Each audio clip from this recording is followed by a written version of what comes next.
गांव के किनारे एक पुरानी टूटी फूटी हवेली थी।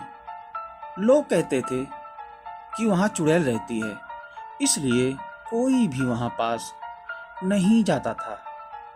रात को उस हवेली से कभी कभी रोशनी दिखाई देती थी। गांव के बच्चे उस हवेली को देखकर डरते थे। लेकिन एक दिन राहुल, जो गांव का सबसे निडर लड़का था, अपने दोस्तों से बोला, मैं तो आज रात इस हवेली में जाऊंगा, देखते हैं चुड़ैल वाकई में है या बस अफवाह है। सबने मना किया, लेकिन राहुल नहीं माना। रात को राहुल चुपचाप हवेली की ओर निकल गया। हवेली के अंदर घुप अंधेरा था। दीवारों पर जाले लगे थे, फर्श पर धूल थी और हर कोनों में अजीब सी खामोशी थी। जैसे ही राहुल एक कमरे में गया, अचानक एक खिड़की खुलने की आवाज आई।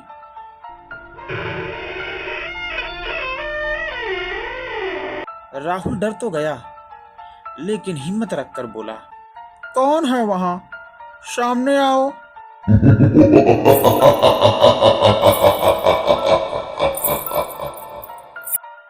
तभी एक सफेद साया सामने आया, लंबा झूलता हुआ, और उसकी आंखें लाल जैसे चमक रही थी। राहुल कांपते हुए बोला, तुम चुड़ैल हो?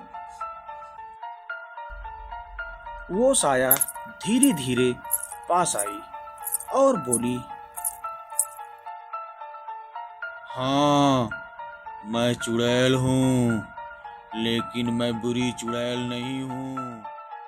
राहुल हैरान हुआ और बोला, तो तुम लोगों को डराते क्यों हो?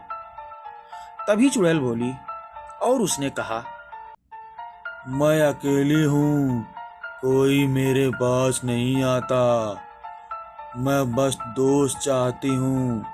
राहुल ने कहा, अगर तुम बुरी नहीं हो तो मैं रोज मिलने आया करूँगा और मैं तुम्हारा दोस्त बनूंगा। तभी चुड़ैल की आंखों से चमक कम होने लगी और वह मुस्कुराई। अगले दिन राहुल गांव वापस लौट आया और सबको सच्चाई बताई। उसने बताया कि वह अच्छी चुड़ैल है, उसे बस दोस्त की जरूरत है। लेकिन किसी ने यकीन नहीं किया। फिर भी राहुल रोज हवेली जाकर चुड़ैल से मिलने लगा। धीरे धीरे हवेली की हालत सुधरने लगी। खिड़कियां ठीक होने लगी, दीवारें साफ हो गई, मानो किसी ने वहां सफाई की हो।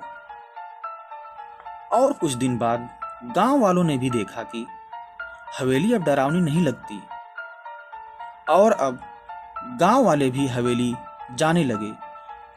कहने लगे, शायद कोई चुड़ैल भी अकेली होती है, उसे भी दोस्त की जरूरत होती है। हर डर के पीछे कोई न कोई सच्चाई होती है।